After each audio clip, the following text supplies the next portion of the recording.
This is our 1223 John Deere 1790 planter. For the avid follower of this channel, you've seen this planter in the past.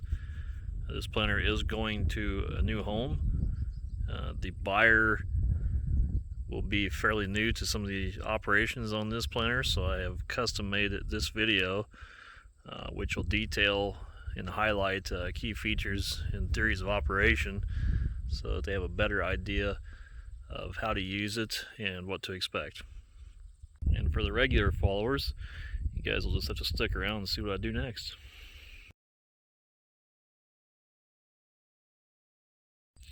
This planter will require a total of 3 SCVs on the tractor, a ISO bus electrical port, and a power strip in the cab. However, the power strip in the cab can be hooked up a different way. The largest 2 hoses here that I had draped over the hitch, labeled number 1 and number 2, will be your lift and lower. The next set of hoses will be hoses 3 and 4, which will be for your markers. These are connected together with a zip tie, so they're a pair of hoses. Same with the original number 1 and 2. This hose here is a case drain hose, which is for the fans or anything with a motor, CCS as well. These 2 valves, these manual valves, are for your vacuum motors. You have 2 vacuum motors on this planter, left and a right. This controls the left, this controls the right. Thread them in or thread them out to speed it up or down. And those plug into one SCV, or one side of one SCV. These right here that I have tied up with the little holes in the tips, those are the returns for those vacuum motors. This plug here is for the frame control box. You also have a ISO plug and a foot pedal switch plug right here. This is your foot pedal switch. This is your ISO. This one here is not used. Then you have your 7-pin power port, which will run some of your 12-volt power through, as well as your tail lights. And the last one, we have this small cord here, which goes to the air compressor that we have up here. That's the one that plugs into the power strip. This will put air to the airbags. However, you could cut that plug off and plug it in to a different 12-volt power point. This is the back of an 8R410 John Deere. However, all the John Deeres will be the same from an 8030 series up to the current ones. SCV1, SCV2, 3, 4, 5 on this one. As I mentioned, you only need 3 SCVs. So the SCV number 1 is where you'll run your lift circuit. And you'll hose 1, hose 2. That's your pair. Then your markers are here. So that next pair would be hose 3, hose 4. Then on your next circuit, which is where you plug in the single side, so you just plug in one side. That was for the valves for the vacuum motor. So you plug in the one side, you want to make sure you're on your power out side. Then of course, yes, you have your 7-pin and your ISO plug. This particular tractor was ordered with the auxiliary return kits, which you can see here. These are where those vacuum motors will dump back in. Those dump directly back into the transmission. And if you can tell, if I shine a light on it there, there'll be an R. That stands for return. The red one there has a P that stands for pressure. Return and return. Then down here we have a case drain, and you see it's stamped with a D. On this 8030 series here, same thing. You have an R on the 2 return ports here, and you have a case drain, which it's actually stamped drain. If you can see it stamped back there for a case drain. And this here is the wiring harness that goes up into the cab for the foot pedal switch. I will show you the foot pedal switch here next. That is this kit here. And here's the wiring harness for it, and it just plugs into your power strip. You will need to buy a foot pedal switch from John Deere. That is a kit for a rate controller unit, so just ask them for a foot pedal switch for a rate controller unit. They do have toggle switches you can get in substitution of this if you'd rather go that way.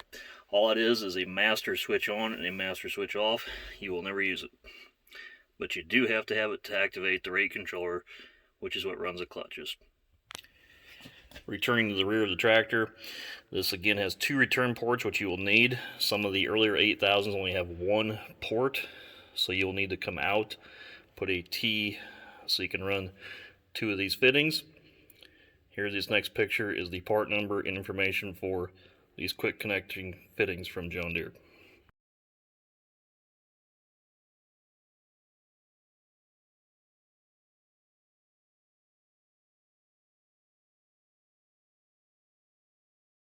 And if you're going to use an older tractor, such as this 4850 that I'm showing right now, this port right here, right above the serial number plate, will be the port you remove and put your return port into. However, I would not suggest using this, as I don't think it would have ample hydraulic capacity for that planter.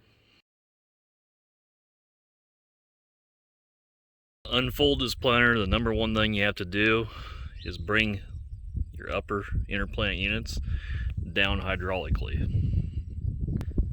This planter will bring those down before it comes around. However, if you override the control box, you can't bring them around, which will result in going right into the tank. So you got to remember, always make sure they're on their way down. Do not override anything, make sure they're on their way down. Then it'll come around and clear the tank. The other thing you want to make sure you're doing is make sure when you're in field operation that these are open. They do have a plug kit for these, which are not in it as of this moment.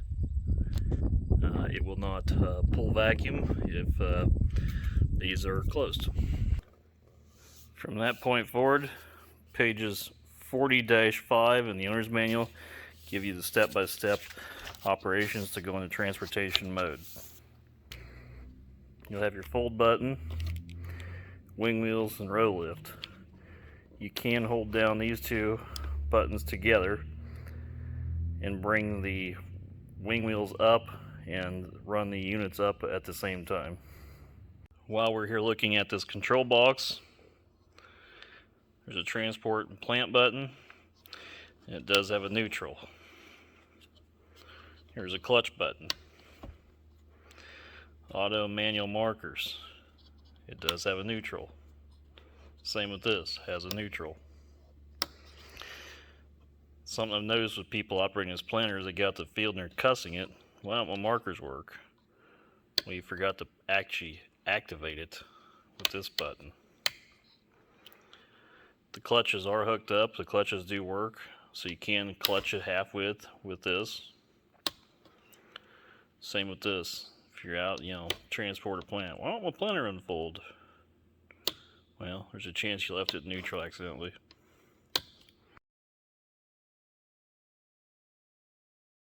Seed meters. These will be coming with the planter. The ones with all the holes in them. This is a 108 cell disc. That's for soybeans. There's 23 soybean units, 23-row planter for beans. For corn, on the original John Deere meters, you have a small seed disc and a large seed disc. Now we're here in this final bucket, we have the seed discs for the precision planting meters. For planting soybeans, refer to the operator's manual rate charts for your rates and how to set the transmission. If you choose to use the John Deere planting discs, the original planting discs for corn, all you have to do to go from corn to soybeans with the original John Deere meters is change out the plates. That's it. There's no other meter changes. I would never ever suggest using those John Deere original factory meters for corn, because you will be quite disappointed with the stand quality it produced. But if you did, again, refer to your book, your rate chart. Those are 30 cell, the John Deere originals are 30 cell discs, and the Precisions are also 30 cell discs. So since the cell count's the same, the book transmission chart here under corn, 30 cells, 30-inch rows, page 60-3, 30-inch rows, because the Precisions are the same cell count as the original discs, your transmission's settings will be identical with the Precisions or the John Deere meters. Again, I would never suggest using those John Deere original plates for doing corn. When you plant with the soybean meters, soybean discs, 15-inch, 108 cells, that's page 6019 in the book. You have a low range transmission or a high range transmission. So then you'll give your gears of your driver and your driven. A few pages back it shows you which sprockets your driver and your driven, as well as there is a decal on the planter that shows driving and driven, so you know which sprockets which one. And you can set your population.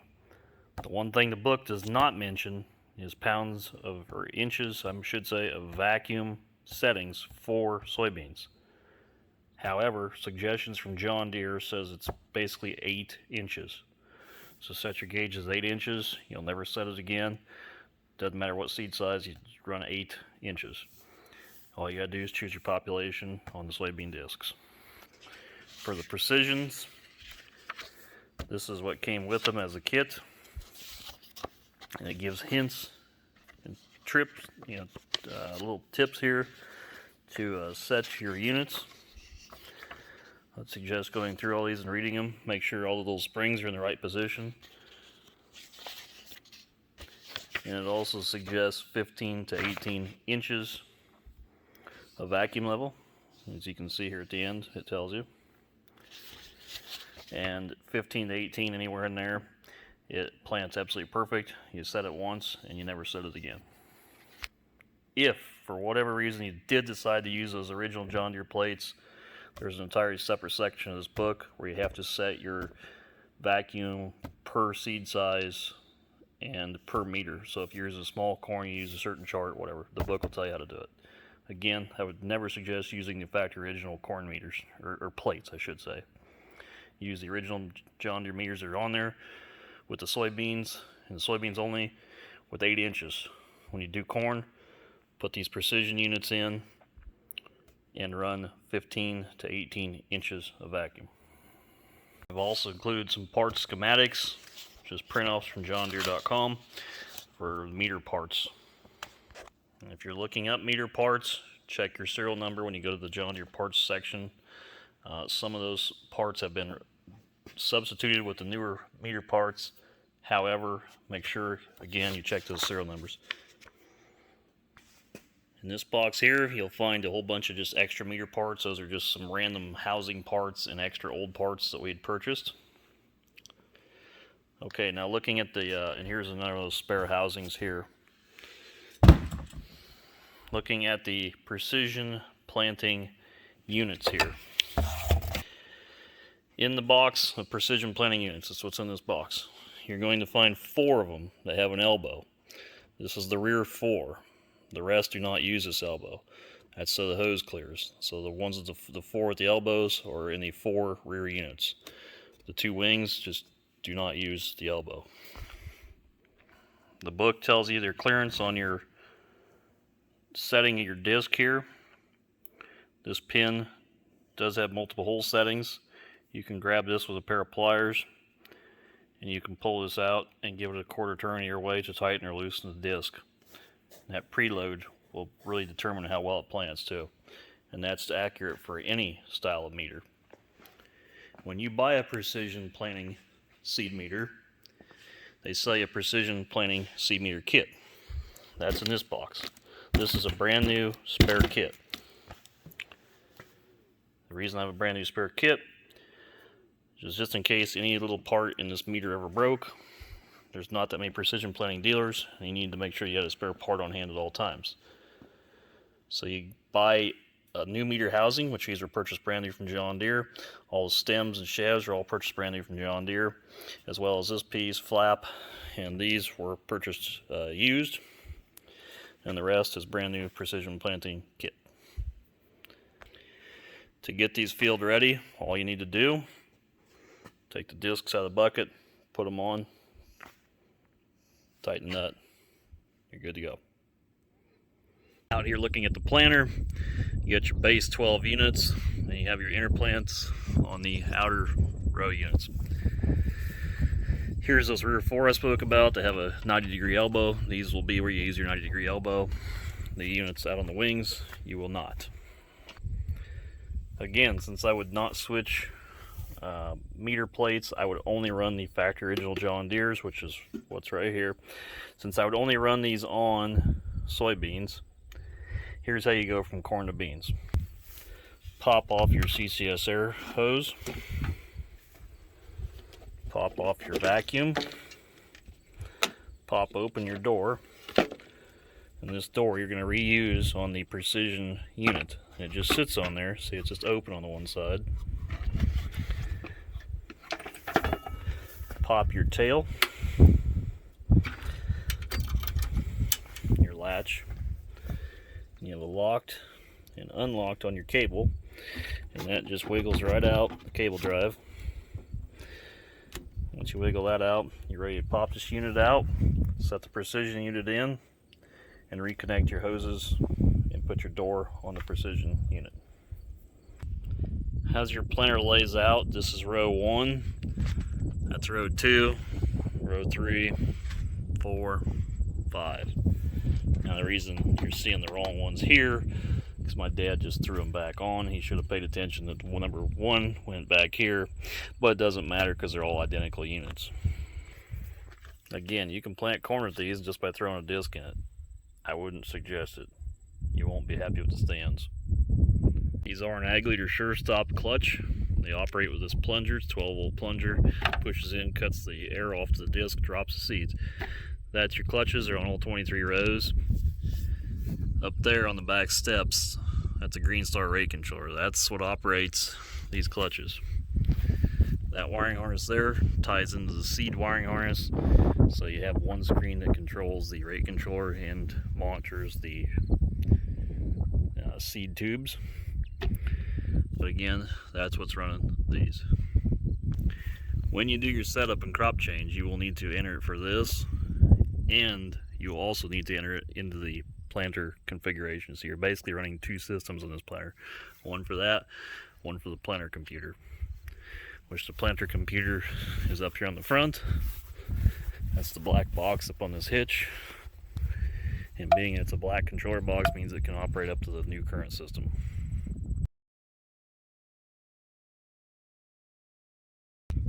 Changing crops, going from corn to soybeans.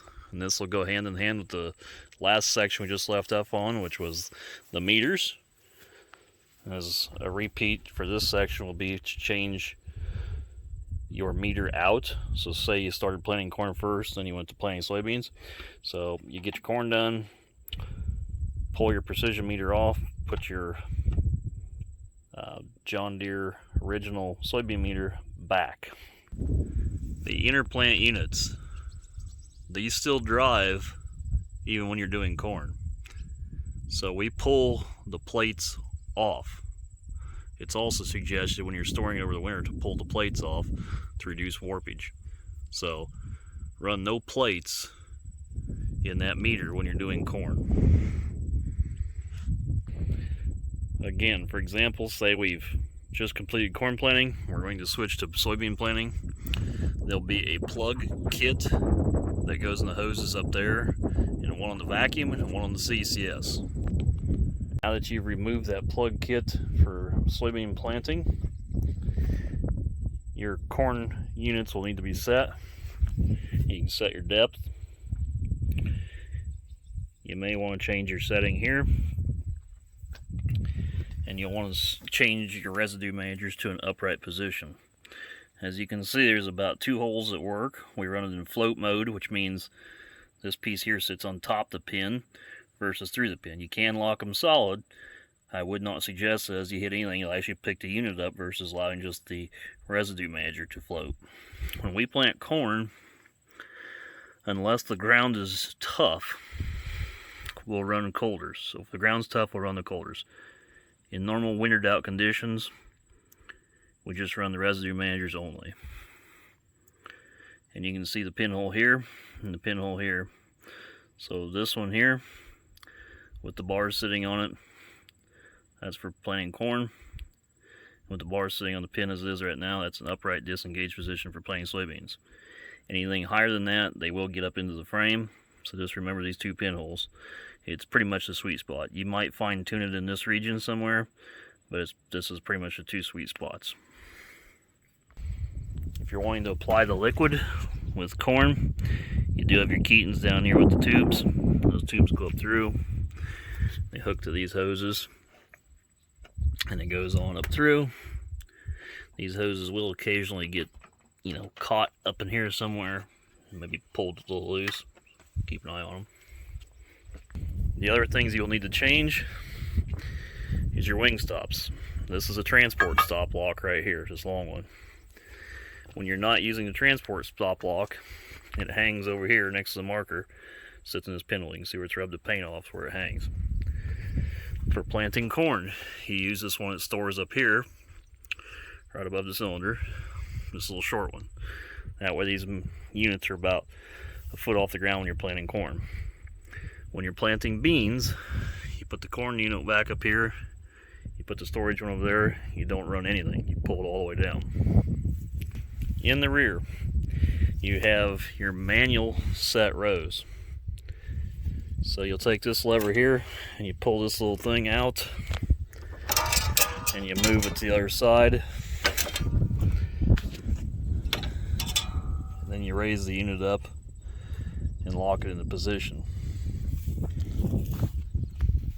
To lock it up, here's a bar that goes in there. It's about a 6 foot long bar.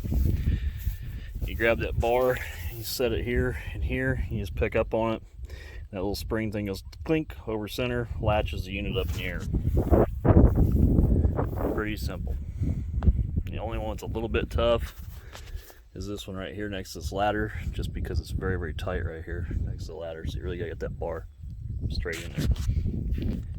If you're using the liquid system on this, and say you're using it for corn but not beans, what we do is we reverse this sprocket here, which then disengages from the drive sprocket. So this is your drive sprocket, this is what would drive the pump. So we just flip this one around. So if you want to engage it, just flip it, see how it's not engaging. Flip the sprocket around, it'll engage it. Now the pump up there, if you notice the PVC pipe, there's a hose right back there. That hose is supposed to plug into the pump. So we just pull the hose off the pump, and we built the pipe taller than the pump, so when you fill it full of RV antifreeze for winter storage, it's filled clear to the top. Put your bucket under here, pull the pipe out, the RV antifreeze goes in the bucket, put your hose back on, put your fertilizer in, you're good to go. And again, you have a decal and then a rate book for different rates. When you change crop varieties, you also need to change your markers, your length. And that's just that bolt and that bolt. A quick recap of changing crops. Say you started with corn and you went to beans. Change your meter or your positions on your unit. Change your meter. Take your vac plugs out, your CCS plugs out. Change your stops. Lower your rear units. Make sure you put your seed discs in your other units. Change your markers. There you go. Of course, you'll have to change your rates, whatever rate you want to plant. And you'll have to change your vac pressures. It's all just cab settings, pretty much. Once you get the actual mechanical side of it done. The air compressor up front, you can see these are the PSIs on the outside, and the inside ones are actual pounds. So at 80 PSI, you're putting 100 pounds of down pressure per row unit, and vice versa. When I do beans, I'm running as high as 350 sometimes. Maybe I've went as high as 400, but not generally. 325 be about max. Generally, because after that, your toolbar will actually hover, which means that you're putting more weight on your units than the planter actually has weight to engage it in the ground. In corn, you're usually around the 100. One of the valves is a dump valve. The other one shuts the bags off to the interplant row units. when you're planting corn only, you don't need the inner plants. You can close your valves and shut the air off to those bags. This is a ground drive planter. So back here on the left, you got a contact wheel. Make sure your air pressure in your tire is correct, and your air pressure in your tire is correct, so that'll make your rate accurate, as well as make sure you got pressure in that bag. That bag's new, should hold air. It's got a spigot there on the front. You just put air pressure on it, make sure it's actually contacting. All new gearing here. Again, tells you your high and your lower ranges. And if you see up here, they have a gear chart, and it tells you how you slide them back and forth. There's a lever you release, just flip it up, and these are like a little rubber ring. You just, if I can get it done one-handed here, you just basically pop these up off there, then you can slide them over. So if you need to bring the gear over, you take this rubber ring, move it to this side, move your chain over. Pretty simple. It doesn't take very long to change it. And I believe you can unbolt this and put the hydraulic drive system on this planter. And that power is over here, and you have a half-width clutch and a half-width clutch. You have your shear cotter pins up there, which you have a brand new stack of those. We've never sheared them, but we want to make sure that everything's up to par when we go to the field, and all your extras are on board with you at that time. Again, all new sprockets and pretty new chains, so you should be good and trouble free. Over here on the right side, you have a ground drive pump unit. If you look at your tires, there's no mud scrapers. This one here on the very left does have a mud scraper. Again, that's so the mud comes off of it, so you don't lose any rate.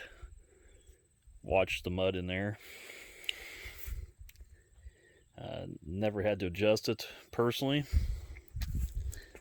but if you do get, it out of position, that could affect your rate.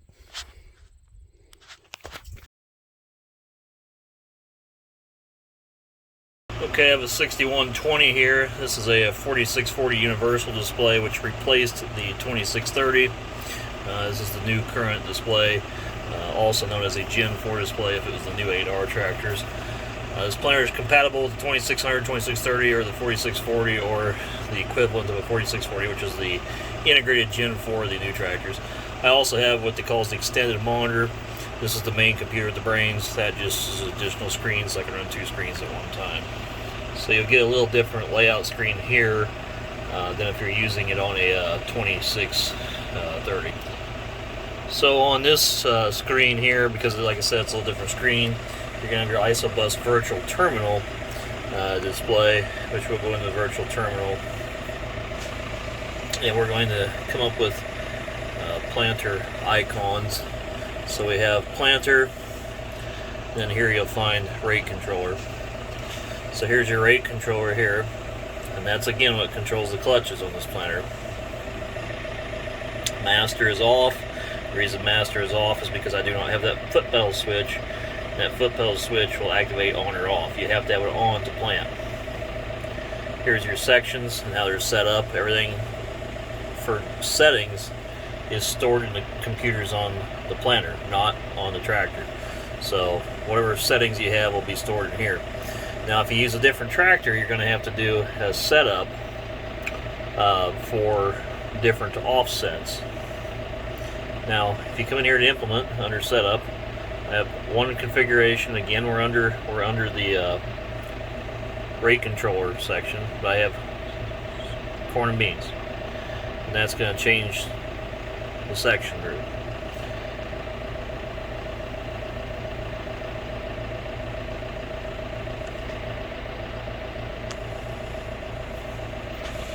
Now again, under ISOBUS virtual terminal, get back to the main list here. There's your planter monitor setup, your main planter screen. This is Seed Star. So there you have, under this tab, your frame. We're running under split row at 23, or I can run under single row with 12, or whatever you want. and you can change all this in these settings. Now,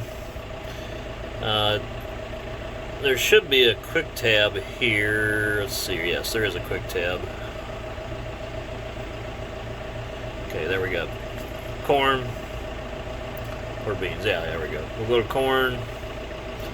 Yeah, rows planting 12. Boom, it'll update automatically. Should go back. Yeah, there it went. It dropped all the every other unit. So that's how you go corn and beans. There you go. Seed. Yeah, okay, there we go. Gotta refresh my memory on this, as my father ran it this year. So, seed. Now your target rate is, it doesn't really matter because you're running a ground drive transmission. So you could set this at 800,000 population, and you set your transmission at 120,000 population, it's going to plant 120. What this does affect, though, is it does count the seeds going down the tubes. So you set your rate warnings. Let's say I'm going to set my rate at 141,000 on the actual transmission of the planter. I'm going to set this at 141,000. If everything's dialed in correctly, every row unit should just be a flat center in that center bars. There shouldn't really be a high or low. Right now we're running low, so it's not playing. If it's overrunning, it'll run high. And as you go around the corner, you'll notice that it'll be as a wave and lines. But your goal is to have a black bar or maybe just little black boxes in a small wave to that. If you're seeing something going into a yellow and eventually into a red, that means you have an issue. And these here would be your half-width clutches. There's your clutch feature. Then of course you have mapping and everything else just through your regular display. The units will not map unless you've met a certain miles per hour. You have to basically, the thing has to activate and know it's activating to know that it's planting. Now these earlier 1790s, if they were hydraulic drive, you had what was called a QSX 6, which is basically a 6-second quick start. So the planter didn't know, say you back up to a terrace, you drop down, the planter didn't know you wanted to go ahead, so you'd hit 6 seconds, it'd overspeed it for 6 seconds. Now if you didn't meet that certain target speed, it wouldn't plant. Being that this is a hydraulic drive, planter, or ground drive planter, I mean, not a hydraulic drive, but being this is a ground drive planter, you don't have to worry about it. So you go, oh shit, I backed up to the terrace, I sat down, it didn't map. That's really not a problem because the planter's still planted because the transmission turned and it put seed in the ground. So even if your map has a little gap on it, it means the planter's still mapped. And because this is a two-part system with the rate controller, and the rate controller is not what's mapping, the planter is what's mapping. So, crap, I got a little gap in my map. Your clutches will still react because that's running through that other system. So you'll still have your clutches, so you're all good. So what I did is I used to split screen these, and I'd put one on this monitor, or the extended monitor, put one on here, and you could run rate controller and other, or you can set up your pages so you can do like a half page and a half page. You're choosing as to how you lay it out. Hopefully that's the simple answer as to how it works. Just wanted to clarify on this though, if you want that bar graph to tell you what you really want to, if you want that bar graph here to be in that black, and if it's in the black, the only way to get it to be in the black is to actually have this number entered the same as your transmission, your target rate entered the same as your transmission. You can enter it high, but your monitoring's going to suck. So I always enter it exactly the same as my transmission is setting. Then I can study my bar graph, and I know if I'm getting like a dirty seed tube or something like that, if I start getting a wave, then I'll know to go back and actually take care of it, or maybe make an adjustment to vacuum or something like that's occurred. This is a 4640 display, but you got your section control. You want to make sure that that's on to make sure your clutches work. If you don't have that activation, you want to have clutches. Now in this section here, which I believe is going to be a little different layout on a 2630, you have your basic parameters that you'll have in the planter. Now, again, as I said earlier in the video, you want to make sure that when you set this up, that you have, you know, your planter and then you have your rate controller both dialed in. You don't want to just set one. So, for example, you know, you cannot set this on corn and then expect to have this set on beans. They both need to be set the same, and you both need to have the offsets and everything. Now, this planter, when you go in and you do performance tuning is essentially your start and your end time. So how fast you come into your, like where you want your point row clutches to shut off. And John Deere does that by timing, which all a GPS is. Everybody thinks that the satellites actually communicate with the tractors. Is actually wrong. Satellites actually communicate with basically ground stations. Essentially, they're towers, and then the towers relay the messages to your globe on the top of your tractor. And how this works, it's all done by time. So all satellites are clocks in a roundabout way. They're clocks. And when you're using a clock to do a start and end time, you have to, so say if I'm going to enter where I need to shut off at 3.5 mile an hour, and I enter that information to here, then I need to maintain 3.5 mile an hour, because that's the amount of time it's going to send as a back, because there is no other form of speed regulation. It's only going to be done through your satellite, which is a GPS-based speed control. So when you're entering headlands or exiting headlands, try to maintain whatever speed that you enter. So say I want to turn around at 3 mile an hour, I'm going to enter at 3 mile an hour and exit at 3 mile an hour. That's the speeds that you should use, and that's how John Deere bases their algorithm, using a GPS-based speed to control the planter. Be the easiest way I can say that.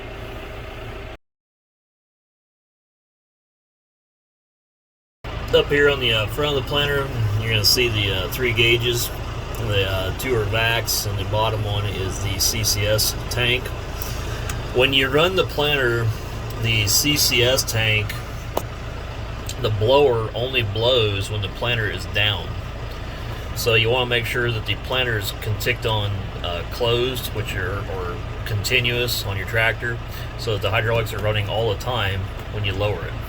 So you raise it up, turn around, you drop your planter. When you drop that planter, you actually are running that fan continuously, which blows seed out to the mini hopper units. It also rephases the wheels, as that's being pulled down all the time. There's oils going through all the valves, which keeps all the wheels in unison. And sometimes you need to just take this planter, such as even right now where it's parked, and actually pull it down, which will reset the rephasing valves and balance all the tires and wheels evenly. The CCS tanks back here on the planter, they're factory. There were arrows on the tanks, and you line up the arrow on the tank with the arrow on the handle. That's how you start the threads. If you do not line that up, your lid might pop loose. And the decals in the tank are fading or mostly gone. However, you can see remnants of the decals, and it was around the 11 o'clock position. And you want to make sure it's threaded on there evenly and not cross-threaded, and threaded down tight, and they'll stay. So when you go out and you go to plant, you got to make sure your CCS is on, make sure your lids are tight. That'll create a positive vacuum or pressure, and it'll blow seed to the units.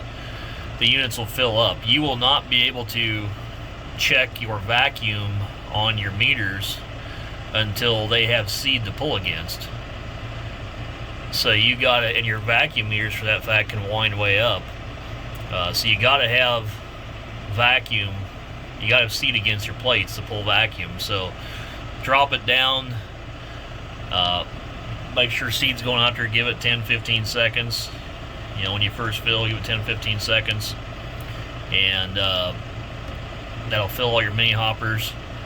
Pull ahead 3 feet and get the plates good and full of seed. Then you can, at that point, you can set your vacuum, which again is right on those two upper gauges, your inches. For the bottom gauge, John Deere has a rate in the book. John Deere sells a talc graphite mix. Use it very liberally. Use it like Chuck Schumer's coming over for dinner.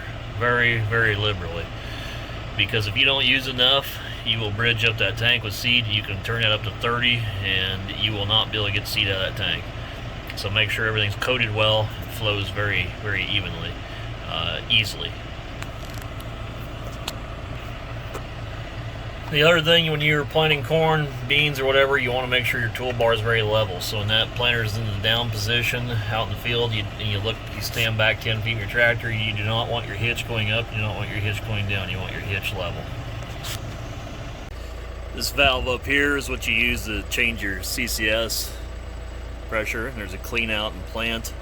That switch, we didn't ever mess with it, but I believe it's been reversed. It's upside down, so plant and clean out are actually opposite. Tells you what it's for. But that is in the correct position for planting, and the valve's set about right for soybean delivery.